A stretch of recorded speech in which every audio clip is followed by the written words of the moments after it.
सदाशिवसमारंभां शंकराचार्यमध्यमाम् अस्मदाचार्यपर्यन्तां वन्दे गुरुपरम्पराम्। सा मे वाग्देवतेयं विलसतु वदने सर्वदा सुप्रसन्ना। वाचं नस्य ददात्वनेककिरणस्त्रैलोक्यदीपो रविः। आज का विषय है गुरुमान, सौरमान एवं सौरमान से संबंधित संक्रांति। यह विषय अनेक प्रकार के मान बताए गए। सूर्य सिद्धांत में मुख्य रूप से 9 प्रकार के 9 काल मान बताए। इसमें कुछ व्यावहारिक मान है, कुछ व्यवहार के योग्य मान नहीं है। सामान्य मनुष्य के व्यवहार में इसका प्रयोजन नहीं है, लेकिन हमारे गणित की दृष्टि से, हमारे शास्त्र की दृष्टि से वह कालमान भी अत्यंत आवश्यक है। तो इस प्रकार अनेक मान यहाँ पर आचार्य ने बताए हैं, उपस्थित किए हैं। अनेक मानों की रचना यहाँ पर की। तो अगर व्यावहारिक व्यवहार में केवल 4 ही मान हैं, उसमें भी सौर, चांद्र, नक्षत्र और सावन मान का वह समान ही मान है, उसमें थोड़ा ही अंतर है अगर, तो फिर उसमें से कोई एक ही मान को लेकर के हम आगे बढ़ सकते थे सौकर्य के दृष्टि से, लेकिन ऐसा नहीं हुआ। चारों मान आज भी प्रचलन में है, व्यवहार में है और उनका उपयोग भी है। हर एक मान का अपना विशिष्ट उपयोग है। जो व्यवहार के योग्य मान नहीं है, ब्रह्मादि, ब्राह्म इत्यादि जो मान है, उनका भी एक विशिष्ट प्रयोजन है शास्त्र में, लोक में। और जो व्यावहारिक मान है, उनके तो एक एक मान के अनेक प्रयोजन यहाँ पर दिखाई देते। तो इसलिए ये अनेक मान है बताए गए। और दूसरा भी एक इसका कारण है कि गणित के, एक ही गणित करने के जो विविध विधान होते हैं, विविध प्रकार होते हैं, ठीक उसी तरह यहाँ पर गणित के अलग अलग विधान, यह सब कुछ गणित ही है। जो काल मान की जो प्रक्रिया है, हर एक मान को मापने की जो प्रक्रिया है, वो गणिताधारित है, गणिताधारित है। तो यह अलग अलग प्रकार के यह गणित है। तो एक उत्तर को प्राप्त करने के लिए अलग अलग प्रकार से गणित करना, तो यह भी एक कारण है हम अलग अलग मानों के बारे में विचार कर रहे हैं। और दूसरा, अलग अलग दृष्टि से अगर विचार करेंगे तो एक्यूरेसी ज्यादा होगी, हम सटीक ज्ञान प्राप्त करेंगे इन मानों के बारे में, समय के बारे में, काल के बारे में, मुहूर्त के बारे में हमें सम्यक ज्ञान प्राप्त होगा। तो उस दृष्टि से भी यहाँ पर अनेक मान बताए गए हैं। वैसे तो शास्त्र में ही कहते हैं, और कुछ मानों के बारे में 2-3 दिनों से चर्चा भी हो रही है। तो ब्रह्म मान है, ब्रह्म मान अत्यंत विशाल है, विस्तृत है, अनंत है। तो यह मान जो है, उसका मुख्य प्रयोजन क्या है? इस मान से हम सृष्टि आदि से लेकर अनंत काल तक की गणना कर सकते हैं ब्रह्म मान के द्वारा। तो अनंत काल तक गणना करने हेतु, युगों की गणना करने हेतु, महायुगों की गणना करने हेतु और मनवंतरों की गणना करने हेतु, तत्पश्चात ब्रह्म के दिनमान की गणना करने हेतु, तत्पश्चात ब्रह्म के 100 वर्ष की गणना करने हेतु, तो ब्रह्ममान ही हमारा सहायक है। तो ब्रह्ममान के सहायता से ही हम इस गणना को कर सकते हैं, इसलिए ब्रह्ममान अत्यंत अनिवार्य है। तो ब्रह्म के साथ जो दिव्यमान बताया है, अगर व्यवहार में भी इसका प्रयोजन बताना है, तो सुरासुराणाम अन्योन्यम अहोरात्रम विपर्ययात इत्यादि जो दिव्यमान की संकल्पना बताते हैं, 6 महीने रात्रि, 6 महीने दिन इत्यादि जो संकल्पना है, तो उसमें भी व्यवहार में देखे तो उत्तरायण और दक्षिणायन में कहते हैं कि देव शयनी और उत्थान द्वादशी इत्यादि जो चतुर्मास इत्यादि की संकल्पना है, जो चातुर्मास्य 4 मास तक, जो चातुर्मास, दक्षिणायन में चातुर्मास की संकल्पना है, तो दक्षिणायन में है। तो इसका कारण ये देवों का शयन है, उस समय देव जागृतावस्था में नहीं है, इसलिए यह चातुर्मास इत्यादि होता है। देव शयनी से लेकर के फिर उत्थान होता है, तो तत्पश्चात उत्तरायण होता है, तत्पश्चात हमारे सभी धार्मिक कर्म इत्यादि का आचरण होता है। इसलिए यह दिव्यमान भी अत्यंत महत्वपूर्ण है, इससे हमें बहुत लाभ होता है। पितृमान, पितृ काल गणना श्राद्धादि में अत्यंत महत्वपूर्ण है। वैसे तो श्राद्ध की जो तिथि है अथवा श्राद्ध का जो दिन है अथवा जो पितृपक्ष है वह चांद्रमान से ही गणित होता है। चांद्रमान के आधार पर ही हम पितृपक्ष की गणना करते हैं अथवा पितृतिथि की गणना करते हैं। लेकिन पितरों के दिन रात्रि व्यवस्था के बारे में तो अगर जानना है तो यह पितृमान ही हमें सहायता करता है। पितृमान के माध्यम से ही हम पितरों की दिनमान की गणना हम कर पाते हैं। तत्पश्चात मन्वंतरादि ज्ञान के लिए प्राजापत्यमान बताया गया। तत्पश्चात गुरुमान जो बताया जा रहा है, जो आज का विषय है, जो गुरुमान को वैसे तो व्यवहारिक जो 4 मान है तो उसमें नहीं रखा, लेकिन वस्तुतः गुरुमान को ब्रह्म दिव्य पितरादि प्रजापत्यादि जो अव्यवहारिक काल में भी नहीं रखा है वैसे, क्योंकि गुरु का दोनों जगह प्रयोजन है। वह गुरु का प्रयोजन व्यवहार में भी है, इसलिए उसको व्यवहारिक काल ही कहना चाहिए मेरे हिसाब से, क्योंकि उसमें जो षष्ठी संवत्सर का जो विधान है, तत्व है, तो उसके बारे में आज हम चर्चा करने वाले हैं। तो गुरुमान को हमें व्यावहारिक काल में ही गणना करनी चाहिए।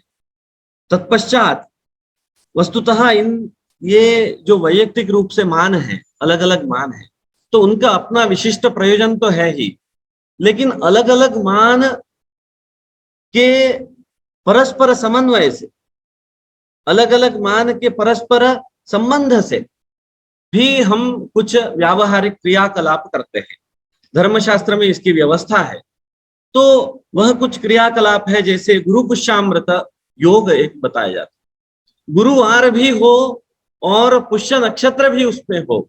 देखिए ये दो, इसकी गणना प्रकार दोनों की अलग है। गणना प्रकार इस नक्षत्र का अलग है और वार का अलग है, लेकिन उसमें पुष्य नक्षत्र गुरुवार अथवा गुरुवार को पुष्य नक्षत्र का होना, यह एक विशिष्ट योग माना गया है। इसको गुरु पुष्यामृत योग कहते हैं। उसमें कुछ विशिष्ट खरीदी इत्यादि की जाती है, क्रय विक्रय इत्यादि की व्यवस्था इसमें बताई गई है। ये सा गुरु पुष्यामृत है। फिर सुवर्ण खरीदी, सुवर्ण की बिक्री इत्यादि भी इसमें की जाती है। तत्पश्चात कार्तिक पूर्णिमा, पूर्णिमाएं तो बहुत 12 पूर्णिमाएं हैं एक वर्ष में, फिर भी कार्तिक मास के पूर्णिमा का महत्व बताया। वहां पर मास अलग और पूर्णिमा तिथि, और तिथि और मास इन दोनों का यहाँ पर सहसंबंध अर्थात इनका समन्वय हुआ। तो इस प्रकार भी हमें इन मानों का प्रयोजन होता है। आषाढ़ अंगार की संकष्टी में, जैसे संकष्टी तो चतुर्थी आई तो संकष्टी का आचरण हम करते हैं, लेकिन जब मंगलवार के दिन यह संकष्टी आती है तो उसका विशेष, तो उसको अंगार की संकष्टी कहते हैं। तो धर्मशास्त्र में एक विधान है, किसी को संकष्टी का व्रत प्रारंभ करना है तो अंगार की संकष्टी से प्रारंभ करें। तो मंगलवार के दिन जब चतुर्थी आएगी तब उस व्रत का प्रारंभ करना है, अर्थात उपवास आदि उसमें जो विधान बताए गए हैं, तो उस व्रत का आचरण मंगलवार से करना है। तो यहाँ पर अंगार की संकष्टी मंगलवार एवं वह चतुर्थी तिथि, तो इन दोनों का समन्वय और संबंध हमें दिखाई दिया। तत्पश्चात त्रिज्येष्ठ एक विचार है। त्रिज्येष्ठ विवाह आदि में ऐसा देखा जाता है कि ज्येष्ठ पुत्र और ज्येष्ठ मास और ज्येष्ठा नक्षत्र उस पुत्र का हो तो वह विवाह वर्जित है, तो उसमें विवाह नहीं करना चाहिए, ऐसा एक नियम। त्रिज्येष्ठ इसको कहते हैं। ज्येष्ठ पुत्र, ज्येष्ठ मास और ज्येष्ठा नक्षत्र अगर उसका हो तो वहां त्रिज्येष्ठ दोष होता है, तो वहां नहीं विवाह करना चाहिए, उस महीने में फिर नहीं करना चाहिए, ज्येष्ठ को त्याग कर विवाह करना चाहिए, ऐसा एक शास्त्र में विधान बताया है। उसमें देखिए 3 मानों का यहाँ पर 2 मानों का प्रयोग हुआ। तो एक नक्षत्र, ज्येष्ठा नक्षत्र और ज्येष्ठ मास, इस प्रकार से त्रिज्येष्ठ की संकल्पना है। तत्पश्चात चैत्र नवरात्रि, जो नवरात्रि तो शरद नवरात्रि और चैत्र नवरात्रि, ये 2 बार आचरण का विधान है।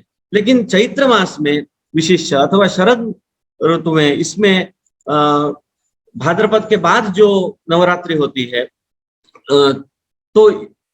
तो इस प्रकार यहाँ पर मास एवं तिथि, इसका भी समन्वय यहाँ पर दिखाई देता है।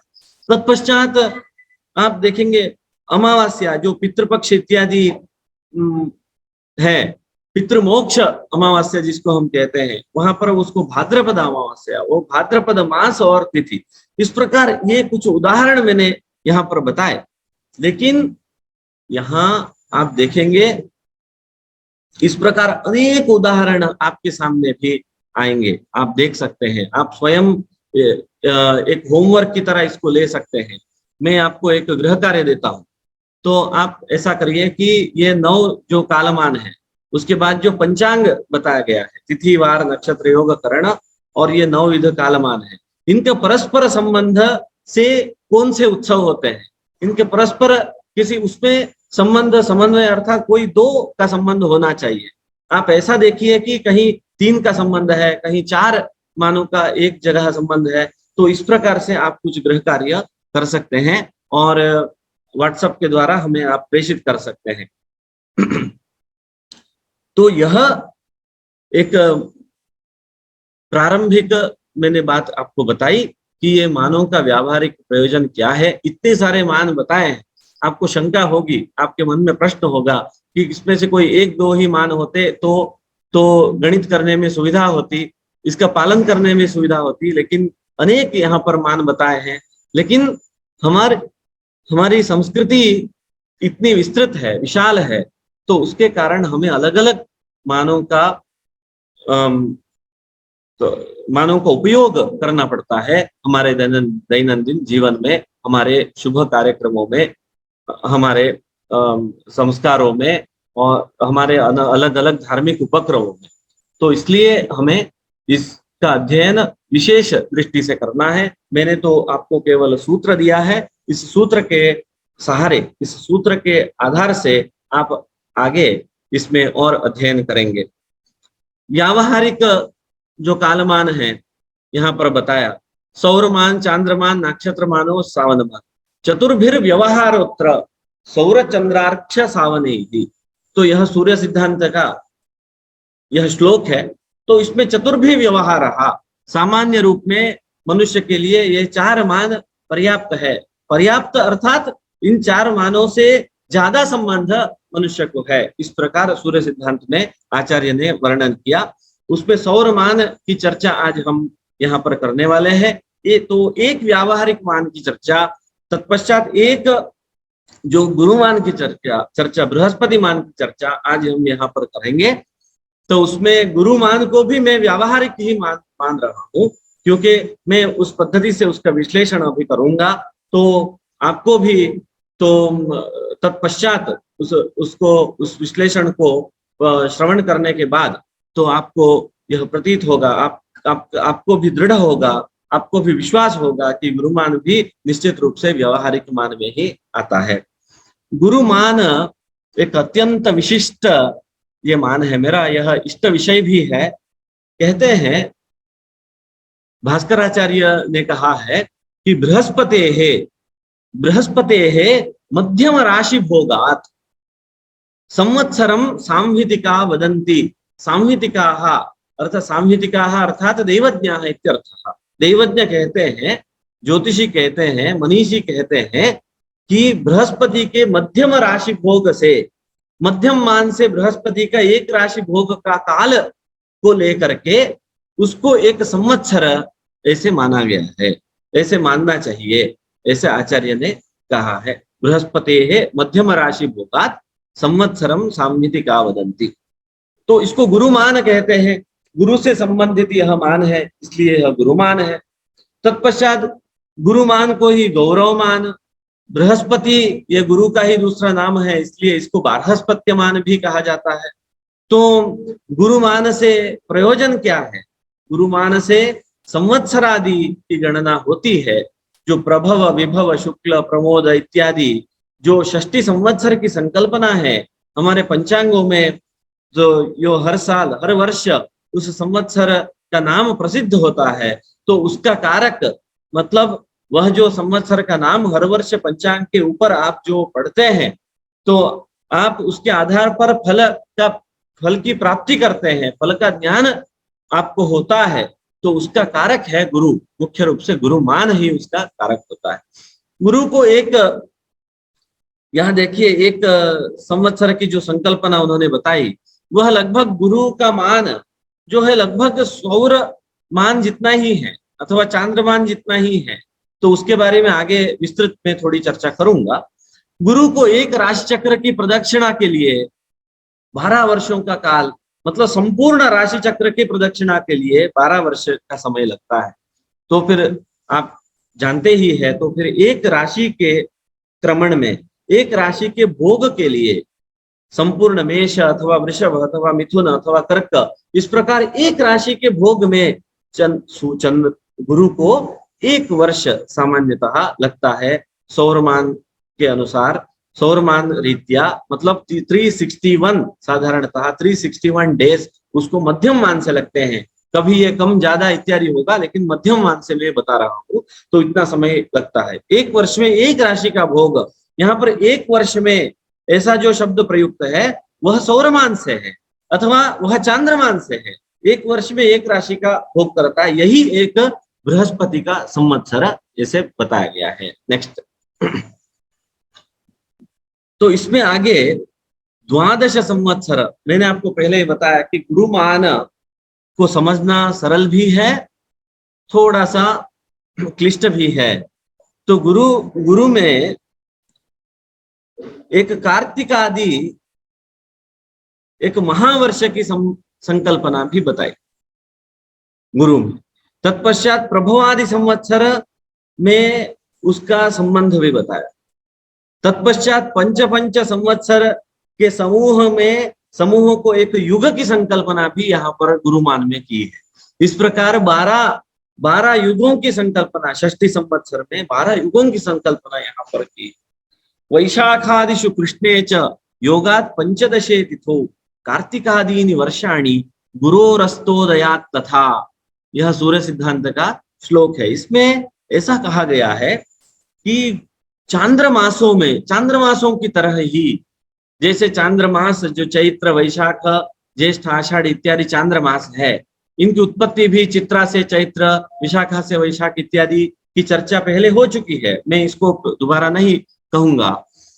तो उससे जो चैत्रादि नाम है, ठीक उसी प्रकार जिस हर वर्ष जिस महीने में जिस चांद्र मास में गुरु उदित होता है, गुरु का उदय होता है, तो उस मास के नाम से ही गुरु वर्ष मानने का एक विधान वैदिक काल से प्रचलन में आया है। अर्थात देखिए,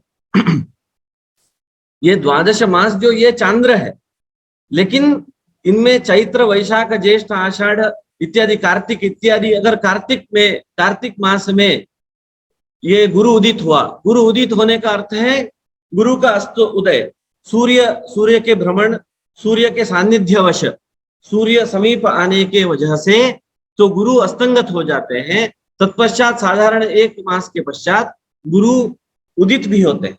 तो मतलब सूर्य सानिध्य से वो दूर होते हैं, सूर्य से दूर होते हैं जब गुरु, तो तब उसको हम क्या कहते हैं कि गुरु उदित हुआ है। तो गुरु उदय से तो कार्तिक आदि तो वर्ष वहां पर बताते थे। तो तब लेकिन अगर कार्तिक वर्ष है गुरु का, तो ये चांद्रमास से अगर कृत्तिका कार्तिक मास है, चैत्र मास है, वैशाख है, ज्येष्ठ है, आषाढ़ है, तो उसमें हमें भ्रम होगा कि यह बीच में कार्तिक वर्ष एक आ गया है, तो इसलिए उसको महाकार्तिक, जैसे गुरु का मतलब साधारण जो महीनों के नाम है चैत्र वैश्य ज्येष्ठ, चैत्र वैशाख ज्येष्ठ आषाढ़ श्रावण भाद्रपद आश्विज कार्तिक मार्गशीर्ष पुष्य माघ और फाल्गुन, यही है। लेकिन गुरु से, गुरु अगर उस महीने में उदित होगा तो उसको महाकार्तिक वर्ष, इस प्रकार से इसका नामकरण होता था। ये बताया है कि गुरु के भी 12 चांद्रमासों में की तरह 12 संवत्सर के नाम होते हैं। तो वैशाख आदि मासों में अमावस्या को कृत्तिकादि नक्षत्रों के संयोग से बृहस्पत्य कार्तिक आदि मास कहते हैं। मैंने जो बात कही वही है। जिस मास में गुरु का उदय और या अस्त हो, उस मास के अमांत नक्षत्र से गुरु वर्षारंभ होता है, ऐसा सूर्य सिद्धांतकार का मत है। उसमें कुछ मतांतर है। शंकर बालकृष्ण दीक्षित के ग्रंथ में कुछ पूर्णिमा से भी लेना चाहिए उसको, इस प्रकार से भी एक वर्णन मैंने पढ़ा, लेकिन वह उससे यह सूर्य सिद्धांत का जो मत है तो वही श्रेष्ठ है। तो उत्तम मध्यम आदि युग विभाग, जो द्वितीय मैंने अभी जो कहा कि बृहस्पति का एक वर्ष महावर्ष के रूप में गुरु को मानते हैं, तो लेकिन यह वर्ष आज प्रचलन में नहीं है। तो गुरु के उदय और गुरु के अस्त का तो महत्व है। मुहूर्त आदि में गुरु अस्त में विवाह आदि कार्य नहीं होते हैं, उसका महत्व है। लेकिन गुरु वर्ष का तो उस प्रकार मतलब उदित होने के बाद से एक वर्ष का काल, दोबारा पुनः उदित होने तक का काल गुरु वर्ष, यह गणना आज प्रचलन में नहीं है। उसको सौरमान के साथ ही जोड़ दिया गया है, उसको चांद्रमान के साथ जोड़ दिया गया है। चैत्र प्रतिपदा से अर्थात युगादि से, अर्थ महाराष्ट्र में जैसा कहते हैं गुड़ी पाड़वा से, उस मान को जोड़ दिया गया है ताकि यह व्यवहार में सुलभ हो। व्यवहार में सुलभता के लिए उसको जोड़ा गया है। गुरु मान में एक दूसरी व्यवस्था थी। देखिए ये जो 60 संवत्सर है, अभी 60 एक एक वर्ष में, एक एक चांद्र वर्ष में एक एक संवत्सर आता है। प्रभव विभव शुक्ल प्रमोद प्रजापति इत्यादि क्रम से यहाँ जो दिया है, नंबर भी दिए हैं उसके 60, आपको दिख रहा होगा स्क्रीन पर।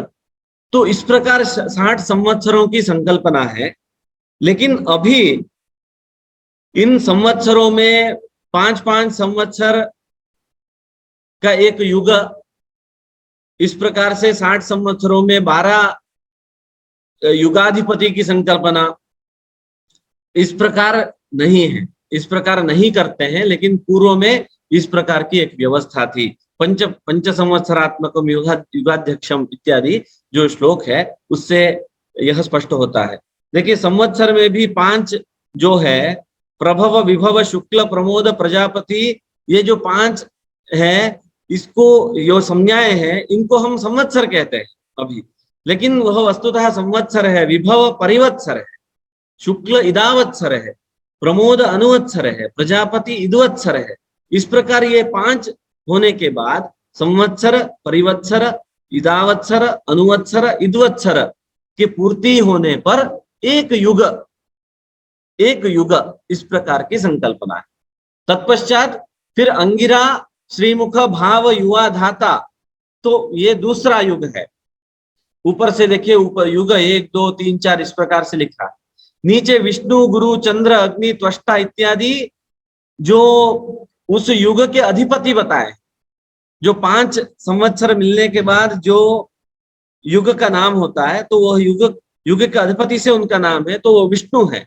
उस युग का नाम प्रथम युगस्य पति कहा इति चेत विष्णु इति, द्वितीय युगस्य गुरु। तो तृतीय का इंद्र है, चतुर्थ का अग्नि है। इस प्रकार से यहाँ पर गणना है। तो 5-5 संवत्सर के एक युग होते थे। गुरुमान में इसकी चर्चा है। तो 60 संवत्सर पूर्ण होने के बाद 12 युग की संकल्पना एक बार समाप्त होकर के उसका दूसरा चक्र, द्वितीय चक्र प्रारंभ होता है। तो लेकिन अब यह संकल्पना प्रचलन में नहीं है। उसमें और फिर बृहस्पति उत्तम मध्यम आदि युग विभाग भी होते थे, अर्थात जिसमें विष्णु, गुरु, इंद्र, अग्नि, यह 4 जो है, आप देखेंगे कि युगपति करके जो नीचे लिखा है, तो वहां पर विष्णु, गुरु, इंद्र, अग्नि, ऊपर से युग 1 2 3 4, ये आदि के जो 4 युग है, यह उत्तम माने जाते हैं, उत्तम है। तो तत्पश्चात त्वष्टा अहिर्बुद्ध पितर और विश्वे देव है, तो यह मध्यम है। सोम इंद्राग्नि अश्विनी कुमार और भग अथवा सूर्य जो है, तो ये चार युग जो है जो अधम युग कहा जाता है। तो उसमें आप प्रभव विभवादि नाम भी अगर पढ़ेंगे तो वहां पर प्रथम जो चार पंक्ति है उसमें कुछ सात्विक नाम आपको दिखाई देंगे। तत्पश्चात जो 20 है, 20 संवत्सर है, तो वहां पर आपको कुछ राजस नाम दिखाई देंगे। तो तत्पश्चात जो 20 संवत्सर है उसमें कुछ तामसिक नाम आपको दिखाई देंगे। अर्थात इसका तात्पर्य है कि उसको दूसरे एक पौराणिक ग्रंथ में मैंने देखा, तो उसको ब्रह्म विंशति, विष्णु विंशति और रुद्र विंशति इस प्रकार से भी इसको कहते हैं। तो इसकी संज्ञा है, तो ऐसे भी इसकी मान्यता है। अर्थात सत्वरज और तम यह षष्टि संवत्सर होते हैं, इस प्रकार यहाँ पर बताया गया है। तो उसको ही उत्तम मध्यम और अधम युग इस प्रकार से भी वर्णन किया है। षष्टि संवत्सर यहाँ पर एक प्रश्न आया है, उसका मैं उत्तर दूंगा। नॉर्थ और साउथ में क्यों संवत्सर के भेद है, उसका मैं उत्तर दूंगा। षष्टि संवत्सर चक्र जो है बारहस्पत्येन षष्ट्यब्दम ज्ञेयम नान्यैस्तु नित्यशः, तो यह बताया है। तो षष्टि संवत्सर है, षष्टि संवत्सर की गणना बृहस्पति मान से की जाती है। बृहस्पति के मध्यम मान से यह गणना की जाती है। तो यहाँ पर देखिए सूर्य सिद्धांत के अनुसार गुरु को मध्यम गति से एक राशि का भोग करने हेतु कुल 361 दिन और 1 घटी और 36 पल इतना समय लग जा रहा है।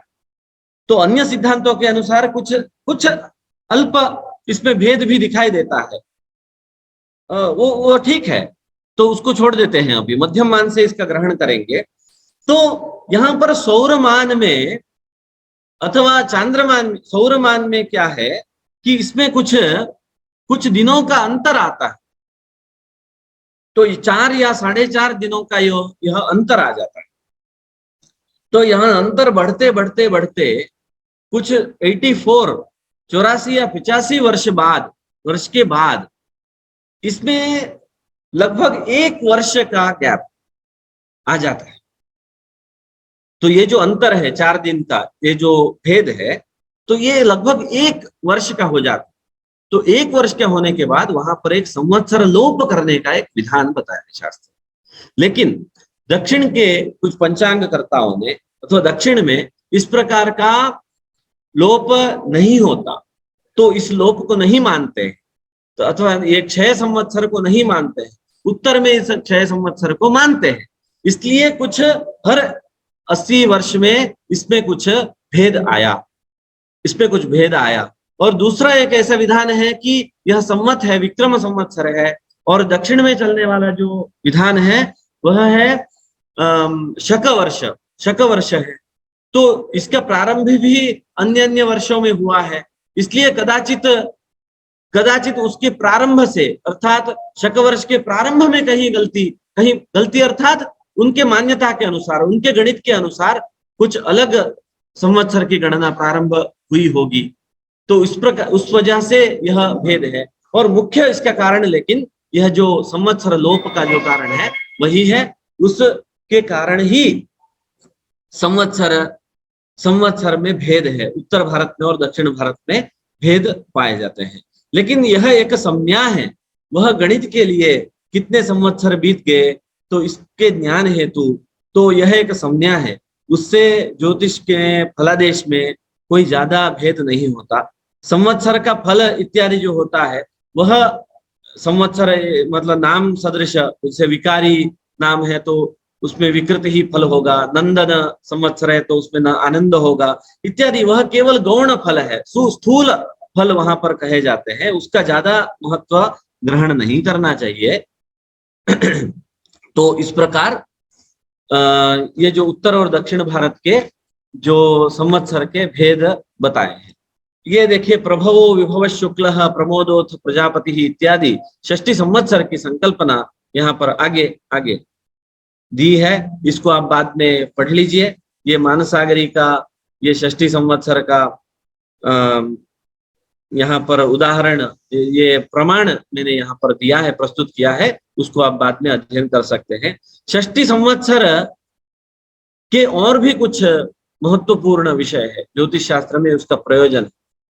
षष्ठी संवत्सर से हम षष्ठी पूर्ति इत्यादि जो कार्य करते हैं उससे भी इसका संबंध है, षष्ठी पूर्ति कार्यक्रम। अर्थात ग्रह स्थिति से अगर देखे तो 60 वर्ष में, 60 वर्ष बाद एक बार समान स्थिति जो कुंडली में, जन्म कुंडली में जिस प्रकार की 60 वर्ष पूर्व ग्रह स्थिति थी, अर्थात मेरे जन्म के समय जो स्थिति है मेरे कुंडली में, जन्म कुंडली में, ठीक वही स्थिति, उसी प्रकार की स्थिति षष्ठी वर्ष प्राप्त होने पर ऐसी स्थिति आएगी कुंडली में। अर्थात उसके पहले ग्रहों का भ्रमण, ग्रहों का चार होगा, लेकिन समान स्थिति प्राप्त करने हेतु षष्ठी संवत्सर का कार्यकाल लगता है। तो उसका कारण भी है, मैं आपको बताऊंगा। जैसे कि सूर्यादि, सूर्य है, चंद्र है, मंगल है इत्यादि जो ग्रह है, ये शीघ्र गतिक है, हर वर्ष वह अपने स्थान पे दोबारा आते हैं। लेकिन दो जो ग्रह है, गुरु ग्रह और शनि ग्रह, ये दो ग्रह शीघ्र गतिक नहीं है, मंद गतिक। तो उसके कारण उनको एक राशि भोग में ज्यादा समय लग जाता है, और एक संपूर्ण राशि चक्र के भोग में उनको और भी ज्यादा समय, सबसे ज्यादा समय लगता है शनि को। जैसे कि आप जानते हैं, आपने वारक्रम के व्याख्यान में सुना होगा कि शनि को एक राशि का भोग करने के लिए, एक राशि का भ्रमण करने के लिए 2.5 वर्ष, 2.5, 2.5 वर्ष का काल लगता है। तो संपूर्ण 2.5 × 12, 12, तो संपूर्ण राशि चक्र का भोग करने के लिए शनि को 30 वर्ष, साधारणतः 30 इयर्स लगते हैं। लेकिन और गुरु को, गुरु का भी आपने देखा कि गुरु को साधारणतः 1 वर्ष का काल एक राशि भ्रमण करने में लगता है। अर्थात 1 वर्ष जो मैं कह रहा हूं वो मनुष्य का सौर अथवा चांद्र वर्ष के हिसाब से आपको लेना है, ग्रहण करना है। तो गुरु को 1 वर्ष लगता है, तो उसको संपूर्ण राशि चक्र भ्रमण करने हेतु 12 वर्ष लगते हैं। तो फिर आपके मन में प्रश्न आता होगा कि अगर ऐसा है तो 30 वर्ष में एक बार ग्रह स्थिति यथावत होनी चाहिए थी। 30 वर्ष में ग्रह स्थिति यथावत नहीं हो रही है, क्योंकि शनि सबसे निधान गति से, मंद गति से चलने वाला ग्रह है। अगर शनि 30 वर्ष में एक चक्र पूर्ण कर रहा है, तो तब इतर बाकी सब ग्रह तो हर वर्ष अपनी स्थिति में आते ही है, तो फिर वहां पर क्यों नहीं हो रही है समान स्थिति? तो उसका कारण है गुरु। क्योंकि गुरु, देखिए आप ये जो 12 1 2 12 2 24 ये तो जानते हैं, तो इससे आप गणित करके देखेंगे तो जब शनि एक चक्र पूर्ण करते हैं तो तब गुरु अपने स्थान पे नहीं आते। जहां शनि और गुरु ने एक साथ जो भ्रमण प्रारंभ किया, तो उस स्थान पर 12 2 24, 12 3 36, अगर 36 ईयर में शनि आते तो समान काल में ही दोनों ग्रह पूर्ववत हो सकते थे। लेकिन यहां पर 30 इयर्स में शनि आ रहा है, 30 वर्ष में शनि का भोग हो रहा है, तो 30 वर्ष तब गुरु वहां पर नहीं है, तो गुरु तो उसी स्थान पे नहीं है। तो शनि दूसरे चक्र में जब वहां पहुंचते हैं, दूसरा चक्र प्रारंभ करते हैं शनि, तो तब वो 60 वर्ष में, अर्थात 60 इयर्स जब आयु होगी, तो तब शनि जन्मकालिक स्थान पे पुनः आते हैं। तब गुरु 5 चक्र लगाते हुए 12 5 60, तो 12 12 एक बार, 2 बार, 3 बार, 4 बार, 36 और ये 60, 48, 36, 48 और 60। तो इस प्रकार से जब शनि दूसरे चक्र में जब उस स्थान पे, जन्मकालिक स्थान पे पहुंचते हैं, तो तब गुरु भी वही स्थान पे पहुंचते हैं। इसलिए जन्मकालिक स्थिति पुनः आने के लिए, पुनः ऐसी स्थिति आकाश में होने के लिए तो 60 वर्ष का समय लग जाता है। तो एक बार शनि और गुरु अपने स्थान में आ गए तो बाकी सभी ग्रह किसी ना किसी महीने ऋतु इत्यादि में तो एक एक जैसी स्थिति में आ जाते हैं। तब तब वैसी स्थिति को हम जन्मकालिक स्थिति कह सकते हैं दोबारा। तो अर्थात एक पूर्ण एक आयु में एक चक्र की पूर्ति इसको हम कह सकते हैं। इससे हम आयु का निर्णय भी करते हैं। तो इस प्रकार 60 संवत्सर पूर्ण होने पर वह एक शांति का भी विधान वहां पर कहा गया है, शांति इत्यादि भी वहां पर करते हैं। तो गुरुचार से वयो निर्णय भी होता है। साधारणतः आपने देखा कि एक वर्ष में एक राशि का भोग गुरु करते हैं। इसलिए कुंडली देख करके, जातक को देख करके और अभी जो ग्रह गुरु की स्थिति है उसको देख करके हम अनुमान लगा सकते हैं कि इतने वर्ष इनके अभी पूर्ण हुए हैं, इस व्यक्ति के इतने वर्ष, इतना आयु यहाँ पर पूर्ण हुआ है। इस प्रकार भी हम अनुमान लगा सकते हैं। यह भी एक इसका गुरुचार का प्रयोजन है, मुख्य रूप से संवत्सर के निर्धारण में है। तो इस संवत्सर के निर्धारण से हमें गणना में सुविधा होती है। जैसे कि देखिए कि तिथि है, वार है, उसके बाद वार है, उसके बाद पक्ष है, पक्ष के बाद मास है, मास के बाद ऋतु है, ऋतु के बाद अयन है, अयन के बाद वर्ष है, और वर्ष के बाद एक बहुत बड़ा गैप हो जाता है। वर्ष के बाद साक्षात फिर हम युग में ही जाते। तो इसलिए ऐसा ना हो, इसलिए कुछ मान जो है उसको अपनाना चाहिए। ये गणना में सुविधा, इससे गणना में सुविधा होती है। तो इसीलिए शायद तो उसमें भी 5-5 संवत्सर के युग की संकल्पना और पंच संवत्सर का युगाध्यक्ष और 12 ये जो युगाधिपति की संकल्पना इत्यादि शायद उसी के लिए थी, ताकि हमें एक काल गणना में सुविधा हो। एक कालमान के बाद दूसरे कालमान में बहुत बड़ा ये अंतर न हो, इस दृष्टि से, इस हेतु से गुरुमान की चर्चा वहां पर की है, ऐसा मुझे लगता है। इसलिए मैंने कहा कि गुरु जो मान है वह निश्चित रूप से व्यावहारिक मान ही है, इसको व्यावहारिक ही हमें मानना चाहिए। तत्पश्चात हम अभी सौरमान सौरमान में आते हैं। तो संक्रांतिया सौर उच्चते, तो संक्रांति से सौरमान की गणना होती है। शायद इसके बारे में कल भी कुछ चर्चा हुई है। सूर्य के एक संक्रांति से दूसरे संक्रांति तक का काल, अर्थात एक राशि भोग काल सूर्य का, तो उसको जैसे गुरु का एक राशि भोग काल को गुरु वर्ष कहा जाता है, ठीक उसी तरह कि सूर्य के एक राशि भोग काल को तो उसको संक्रांति कहते हैं। तो एक राशि मीन राशि से मेष राशि से वृषभ राशि में सूर्य का भ्रमण है। तो वृषभ राशि से मिथुन राशि में जब प्रवेश करता है सूर्य, तो उस बिंदु को हम मिथुन संक्रांति कहते हैं। और मिथुन राशि से कर्क राशि में जब प्रवेश करता है सूर्य, उस बिंदु को हम कर्क संक्रांति इस प्रकार से कहते हैं। सूर्य के एक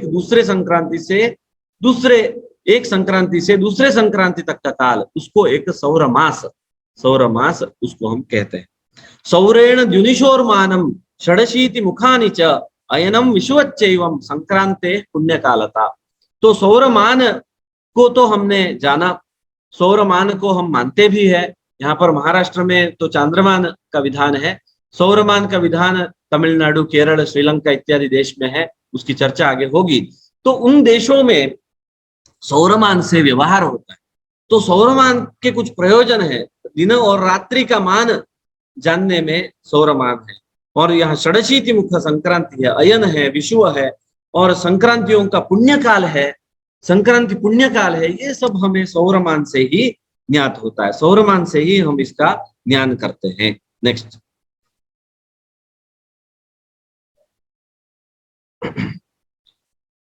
ये देखिए, ये तो आप जानते हैं Assam, Bengal also. Yes, yes, yes. I will come to that point. यह सूर्य प्रतिदिन लगभग एक अंश की गति से राशि चक्र में भ्रमण करता है। ये स्थूलमान से है। ये 59 कला भी कभी होता है सूर्य की गति, दिन गति, और 59, 50, 60 और 61 भी कला कभी कभी होती है। तो एक अंश साधारणतः स्थूलमान से यहाँ पर बताया गया है। तो यहाँ एक अंश गति से राशि चक्र में भ्रमण करता है। इस प्रकार वह 30 दिन में एक राशि का पूर्ण ये भोग करता है। यहाँ देखिए, ये सौरमान जो है ना, तो ये सूर्य ग्रहों में श्रेष्ठ है, इसलिए सौरमान है, स्वतंत्र है, ये किसी पर डिपेंडेंट नहीं है, इंडिपेंडेंट है पूरी तरह से। चांद्रमान जो है वो उसकी चर्चा कल होगी, वह डिपेंडेंट है। तो क्योंकि सूर्य के संक्रांति के बिना चांद्रमान का ग्रहण नहीं हो सकता, वहां पर फिर अधिमास होता है। लेकिन सूर्य ऐसा नहीं, वह स्वतंत्र है, वो नियमित रूप से चलते हैं। तो इसमें 30 दिन में एक राशि का भोग करते हैं, उसी को एक सौर मास कहते हैं। इससे ही सूर्य संक्रांति, हर मास जब राशि प्रवेश होता है उसी को सूर्य की संक्रांति भी हम कहते हैं। तो जैसे सूर्य का मकर में संक्रमण मकर संक्रांति है, जैसे उसका कर्क राशि में संक्रमण है उसको कर्क संक्रांति कहते हैं। इस प्रकार जब 12 मासों में एक राशि चक्र ये पूर्ण कर लेता है, उसे हम एक सौर वर्ष मानते हैं। इसलिए कारिका है, ऐसा कहा गया शास्त्र में कि संक्रांत्या सौर उच्यते। आगे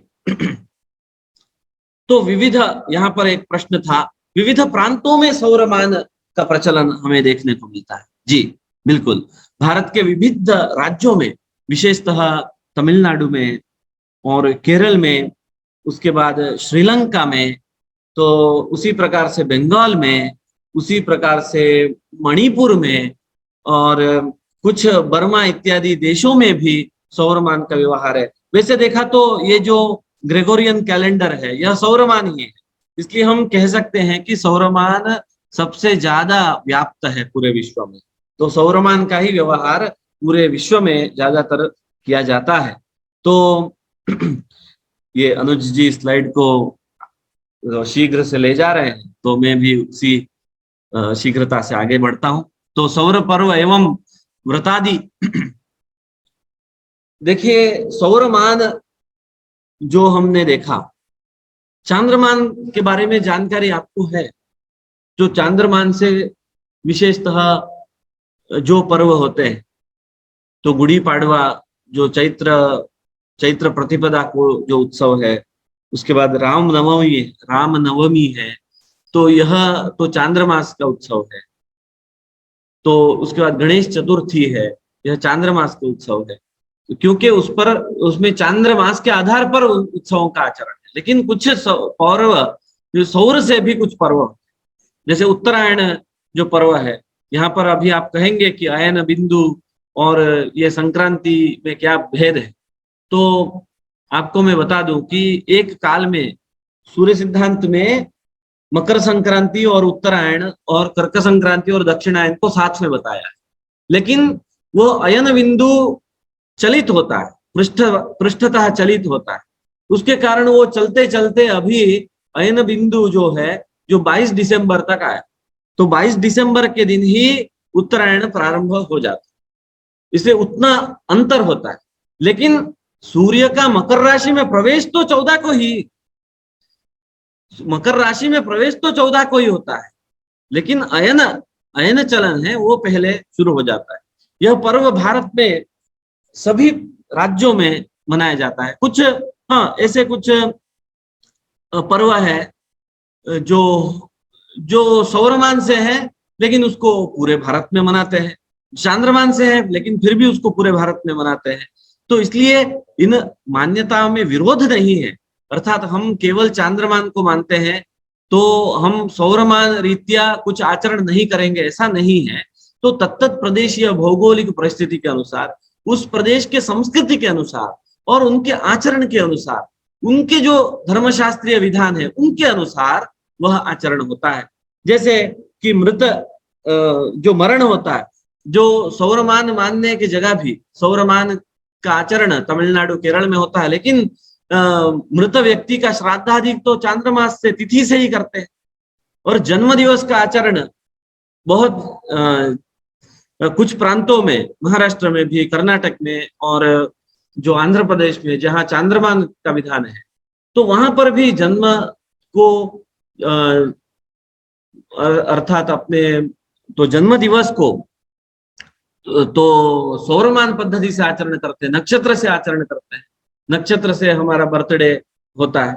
तो इस प्रकार इसमें समन्वय है।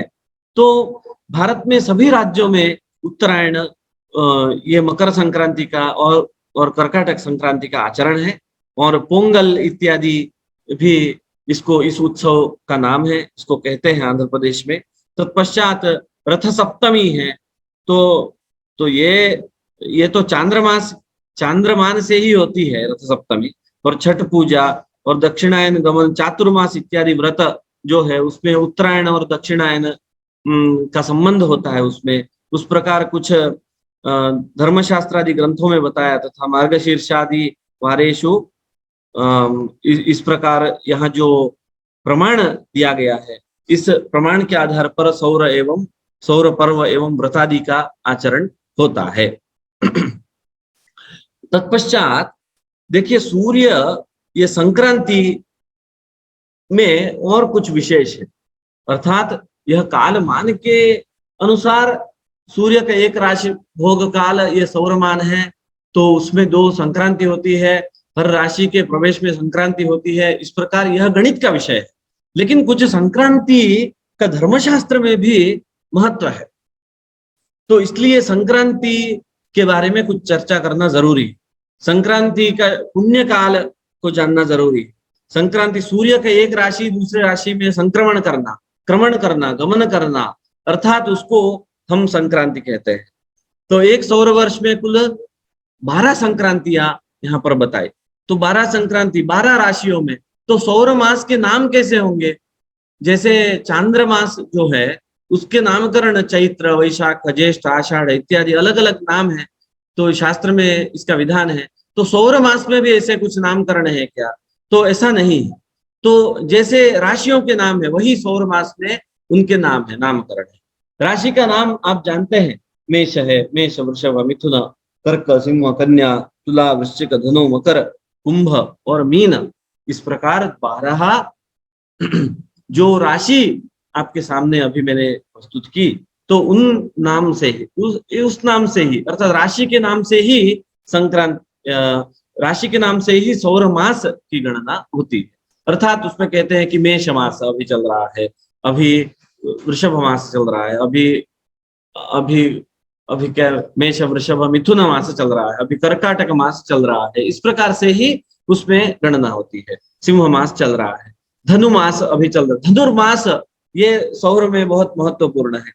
साधारणतः दिसंबर 15 से जनवरी 15 तक का काल जो है, इसको हम धनुर्मास कहते हैं। धनुर्मास में गो पूजन यह बहुत महत्वपूर्ण है। सभी घरों में गो पूजा होती है। सुबह शीघ्र जागरण होता है, तत्पश्चात गोपूजन होता है। इस प्रकार धनुर्मास में क्रियाकलाप होते हैं। धनुर्मास के कुछ दोष भी बताए, धनु अर्क और मीन अर्क। तो धनु और मीन राशि में जब सूर्य होगा, सूर्य भ्रमण करेगा, अर्थात साधारणतः 15 दिसंबर से 15 जनवरी तक धनुर्मास में रहता है। तत्पश्चात मार्च अप्रैल में वहां उस समय कहाँ रहता है? मीन राशि में सूर्य रहता है। तो उसमें कुछ दोष बताए हैं, उसमें कुछ विवाह आदि, कुछ मौंजी बंधन आदि आचरण नहीं करना है। इस प्रकार से भी कुछ विधान, कुछ धर्मशास्त्रीय विधान हमें प्राप्त होते हैं, ऐसा बताया। संक्रांति में संधि का भी विशेष है। तो ये संक्रांति पुण्य काल, ये शायद स्लाइड आगे है ऐसा लग रहा है मुझे। संक्रांति पुण्य काल जो है षोडश नाड़िका, अर्थात संक्रांति सूर्य, संक्रांति कालाद उभयत्र नाड़िका पुण्याह मता षोडशोष्णगो हो। तो संक्रांति का पुण्य काल अर्थात सूर्य संक्रमण काल से पूर्व और पश्चात 16 घटी का समय, 1 घटी अर्थात 24 मिनट है। तो फिर साधारणतः 6 घंटे और घंटे और 24 मिनट का जो काल है साधारणतः, तो इसको हम संक्रांति पुण्य काल कहते हैं। यह वस्तुतः संधि काल है। संक्रांति के संधि में ऐसा कहा जाता है कि हमें दैनंदिन व्यवहार ज्यादा नहीं करने चाहिए, इसलिए उसमें ध्यानादि विधान करना चाहिए। तो आत्मावलोकन का उस समय समय है, ध्यान का उस समय समय है, और संध्या वंदन आदि का उस समय समय है, पारायण करने का उस समय समय है, वो वह समय होता है। तो यह क्यों है? क्योंकि देखिए कि उसमें मैंने राशि संधि कुछ जगह बताया। ये जो अश्विनी भरणी कृत्तिका इत्यादि जो नक्षत्रों का समूह है, यह नक्षत्रों का समूह ही राशि है। तो कुछ नक्षत्र मिलकर के एक राशि बनती। तो यहाँ पर मेष और कर्काटक और तुला और मकर, तो यहाँ इन राशियों में नक्षत्र के जो चरण हैं वो सेतु नहीं बनाते हैं। अर्थात अश्विनी भरणी कृत्तिका पादम मेषः ऐसा कहा गया है। अर्थात मेष राशि में अश्विनी और भरणी पूर्ण नक्षत्र और कृत्तिका का एक चरण ही होता है। तो फिर बाकी बचे 3 चरण वृषभ राशि में चले जाते, अर्थात वहां पर नक्षत्र का एक सेतु बना है। तो लेकिन वहां पर कर्क राशि में क्या होता है कि नक्षत्र पूर्ण रूप से समाप्त होता है, तो उसके बाद नए नक्षत्र का वहां पर प्रारंभ होता है। तो फिर वहां पर उन वैसे राशियों को वहां पर खंड कहते हैं। वहां पर नक्षत्र का खंड है खंडांत। उसी को अपभ्रंश, उसका अपभ्रंश हुआ तो उस खंडांत को गंडांत कहते हैं आजकल। तो कहीं दक्षिण भारत में ख और ग में भेद नहीं, अभेद है, और क और ग यही उच्चारण होता है। इसलिए शायद प्रादेशिक प्रभाव के कारण खंडांत गड्डांत हुआ होगा। तो गंडांत अर्थात वहां पर नक्षत्र चरण की समाप्ति, संपूर्ण नक्षत्र की समाप्ति और नए नक्षत्र का प्रारंभ, अर्थात वहां पर नक्षत्र राशियों के बीच में सेतु नहीं बना रहा है, इसलिए वहां पर खंडित हो रहा है राशि संधि में। तो इसलिए ऐसे काल में इसको संधि काल कहते हैं।